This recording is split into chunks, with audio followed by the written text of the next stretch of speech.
नमस्कार साथियों, यदि आप वो अभिभावक हैं, वो बच्चे हैं जो कोचिंग लेते हैं, जो कोचिंग पे निर्भर हैं, या आप वो अभिभावक हैं जो अपने बच्चों को कोचिंग इंस्टीट्यूट भेजते हैं, ये वीडियो आपके लिए है। क्योंकि सरकार की तरफ से ये फैसला है कि 16 साल से कम उम्र के बच्चों की कोचिंग बंद, आदेश नहीं मानने पर 1 लाख का जुर्माना गाइडलाइन जारी कर दिया है। पूरी जानकारी मैं बताऊंगी कि क्या क्या मेन फैक्ट्स रहने वाले हैं, क्यों कोचिंग 16 साल के कम बच्चों के लिए बंद कर दी गई है, दूसरी बड़ी बात कि क्या इसका असर हो सकता है, क्या बड़े कारण हैं और आगे क्या राह अपनानी चाहिए। सर्वप्रथम मैं आपको इस तथ्य के बारे में जानकारी दे देती हूँ कि ये जो सरकार का फैसला आया है, इसमें जो है वो कई विद्यार्थी जो है वो कोचिंग संस्थान में कोचिंग लेते हैं। कई जो कोचिंग संस्थान है वो भ्रामक वादे करते हैं, अच्छी रैंक दिखाकर, अच्छे अंक की गारंटी देकर जो है वो बच्चों से पहले बहुत सारे पैसे वसूल लेते हैं, जिससे हमने देखा है कि पिछले दिनों काफ़ी दिनों आत्महत्या, सुसाइड जैसे बहुत से जो है वो आत्महत्या मामलों में जो है वो घटनाएं सामने आती हैं। इसको लेकर सरकार के पास बहुत सी शिकायतें थी, इसको लेकर जो है वो ये फैसला आया है। दिशा निर्देशों में क्या कहा गया है कि कोई भी कोचिंग संस्थान स्नातक से कम योग्यता वाले शिक्षकों की नियुक्ति नहीं करेगा। कोचिंग संस्थान विद्यार्थियों के नामांकन के लिए माता पिता को भ्रामक वादे, रैंक, अच्छे अंक की गारंटी नहीं दे सकते हैं। संस्थान 16 वर्ष से कम उम्र के छात्रों का नामांकन नहीं कर सकते। यानी सीधे सीधे तौर पर यदि आपकी 10वीं के बाद जो है आप कर सकते हैं, आप मतलब कि किसी कारण आपका गैप आ जाता है, या फिर आप 12th के बाद ही जो है वो कर सकते हैं। क्योंकि आजकल हम देखते हैं कि आपने 12th फेल मूवी देखी है? जी हाँ दोस्तों, हाल फिलहाल में मैंने कल भी उस फिल्म के बारे में बताया था कि क्यों युवा को फिल्म देखनी चाहिए। आपने जब देखा था कि जब उसका सेकंड अटेम्प्ट में प्री पास होता है, वो कोचिंग के लिए जाता है, तो एक उसको गलत कोचिंग इंस्टीट्यूट में चला जाता है। वही उसी चीज को रोकने के लिए सरकार ने ये फैसला लिया है। तो हम देखते हैं कि यूपीएससी देश का टफेस्ट एग्जाम है और बहुत बड़ा ये एग्जाम है, तो छोटे बच्चे के लिए पास करना बहुत मुश्किल होता है, तो कोचिंग की सहायता लेनी पड़ती है। लेकिन हम शुरू से ही ले लेते हैं, क्योंकि बच्चे की जो खुद की सोचने विचारने की क्षमता है ना, वो खत्म हो जाती है। हालांकि कई तो ये भी कह रहे हैं कि आपने इस गाइडलाइन को जारी तो कर दिया, लेकिन जो बच्चे 8वीं 9वीं 10वीं 11वीं 12वीं जिसमें फिजिक्स, मैथ, केमिस्ट्री, बायो जैसे टफेस्ट एग्जाम, मैथमेटिक्स, इंग्लिश हो गया, टफेस्ट एग्जाम के लिए क्या करेंगे बच्चे? क्योंकि कईयों का जो फैमिली बैकग्राउंड है, माता पिता बच्चों को नहीं पढ़ा पाते हैं, तो उसमें क्या कर सकते हैं? हालांकि हम देख सकते हैं कि आसपास भी पढ़े लिखे लोग होते हैं, उनकी भी मदद ले सकते हैं। आजकल मीडिया का ज़माना है, सोशल मीडिया का ज़माना है, आप यूट्यूब पे भी बहुत सारे इस चीज़ को लेकर वीडियोस देख सकते हैं। हम देखते हैं कि यूट्यूब पर भी कई ऐसे कोर्सेज लॉन्च होते हैं जो बच्चों से सिर्फ पैसा वसूलने का काम करते हैं, पढ़ाते कुछ नहीं है। हालांकि बहुत बेहतरीन इंस्टीट्यूट, कोचिंग इंस्टीट्यूट भी हैं जो बच्चों को एक नए सिरे पर लेके जा रहे हैं, लेकिन कुछ एक ऐसे हैं जो इनकी आड़ में आकर बच्चों को जो है वो एक गलत दिशा निर्देश दे रहे हैं।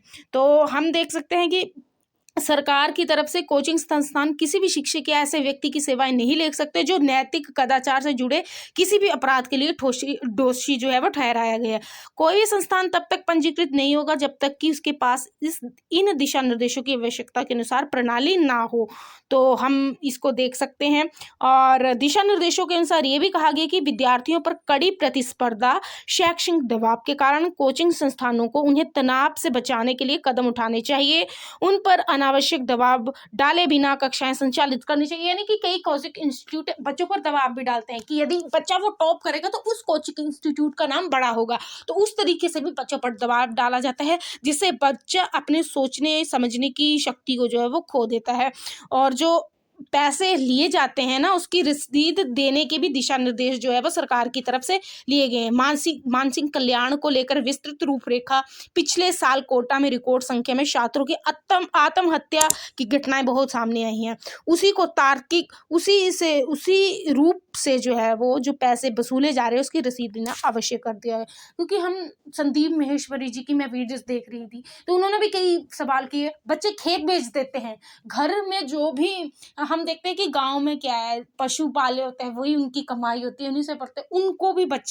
उनको भी माता पिता भेज देते क्यों? बच्चों की पढ़ाई के लिए, कि बड़े कोचिंग इंस्टीट्यूट में पढ़ रहा है। लेकिन जब लास्ट में आता तो क्या, उसके पास कुछ नहीं होता। ये आपने उस मूवी से भी देखा होगा। तो नीति को सशक्त बनाते हुए केंद्र सरकार ने ये सुझाव दिया है। लेकिन इसको जो डिफेंड करने वाले हैं उन्होंने वो भी कहा है कि ऐसा क्यों। देखिए कि यदि आप कोचिंग इंस्टीट्यूट को बंद तो कर रहे हैं, लेकिन जो बच्चे कोचिंग इंस्टीट्यूट पर ही निर्भर है वो कैसे इस स्थिति को कह सकते हैं। लेकिन मैं आपको ये भी कहना चाहूँगी कि कोचिंग संस्थानों पर बच्चों पर विभिन्न प्रकार का दबाव डाला जाता है, जैसे कि शिक्षा, प्रतियोगिता, समय प्रबंधन से संबंधित। ये विद्यार्थियों को अध्ययन में मेहनत करने, प्रतियोगिताओं में सफलता प्राप्त करने के लिए प्रेरित करने का कारण बन सकता है। लेकिन कुछ संस्थान अत्यधिक दबाव डालने का आरोप भी वो प्रतिपूल करते हैं कि वो ऐसा करते हैं कि कुछ इंस्टीट्यूट होते हैं जो बच्चों पर अत्यधिक दबाव भी डालते हैं। हम देखते हैं कि कोचिंग संस्थानों में विद्यार्थियों पर शिक्षा, प्रतियोगिता और समय प्रबंधन जैसे दबाव डाले जाते हैं। यहाँ पर जो है वो मैं ये देखती हूँ कि मेन पॉइंट्स मैं किसको पकड़ूंगी। विवादित प्रचार प्रसार सर्वप्रथम है विद्यार्थियों पर दबाव डालने के प्रयास करने के लिए कोचिंग संस्थानों की नीतियों और तकनीकों पर चर्चा परम आवश्यक है। शिक्षा और समर्पण, विद्यार्थियों को सही दिशा निर्देश में मार्गदर्शन करने के लिए शिक्षा और मार्गदर्शन में महत्वपूर्ण ध्यान देना है। विद्यार्थी का दृष्टिकोण क्या है, विद्यार्थी किस चीज पर अपना ज्यादा जो है वो समय लगा रहा है, उस पर सुरक्षा, निगरानी, विद्यार्थियों की सुरक्षा मामले पर चर्चा होनी चाहिए। वो सामाजिक परिवर्तन का क्या प्रभाव है कि उस चीज का समाज पर क्या प्रभाव पड़ रहा है, क्या बच्चे वाकई में आगे बढ़ रहे हैं या बच्चों पर दबाव डाला जा रहा है। अब बच्चों के मानसिक संतुलन पर कोचिंग इंस्टीट्यूट का क्या प्रभाव पड़ता है, मैं इस पर मेन पॉइंट्स पर आपको एक्सप्लेन करना चाहूँगी कि अत्यधिक दबाव और स्ट्रेस के कारण जो है वो हम देख सकते हैं असुरक्षा की भावना, आत्महत्या, खुद को आग लगा लेना वगैरह वगैरह। उसके बाद यदि बच्चे महसूस करते हैं कि उन पर अत्यधिक दबाव हो तो उनका असर हो जिससे वो आत्मविश्वास हो सके कि बच्चा उस चीज़ को कह सके कि हाँ मुझ पे दबाव डाला जा रहा है। क्योंकि कई बार बच्चे डर के कारण, दबाव के कारण नहीं बोल पाते कि हाँ मैंने इतने पैसे दे दिए, यदि मैं बोल सकता हूँ तो वो पैसे बर्बाद चले जाएंगे क्योंकि वापस नहीं मिलेंगे। सोशल और पारिवारिक संबंधों पर प्रभाव पड़ता है। ये तो डेफिनेटली है कि बच्चा यदि दुखी रहेगा तो उसके जो संबंध है पारिवारिक उस पर दबाव रहेगा।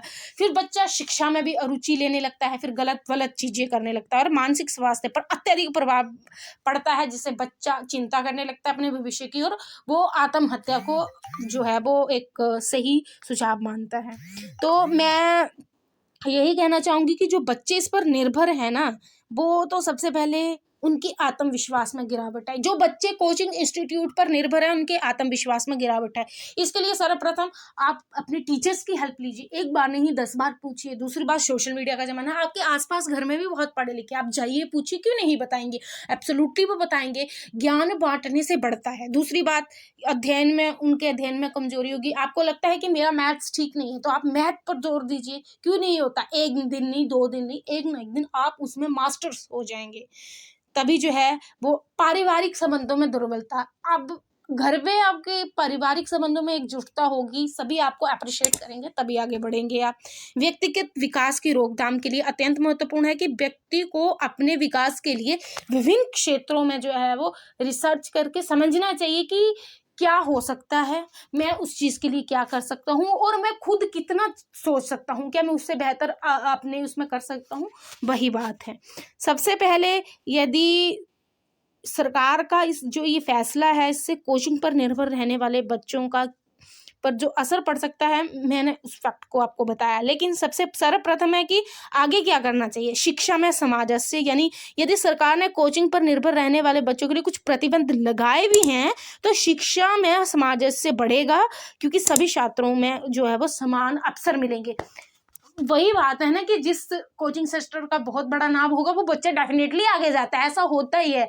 तो ऐसा करने से जो है वो शिक्षा में सभी को समान अवसर मिलेंगे, दबाव में कमी होगी, सामाजिक समर्थन बच्चों को मिलेगा, फिर समाज में भी जो है वो संतुलन बना रहेगा।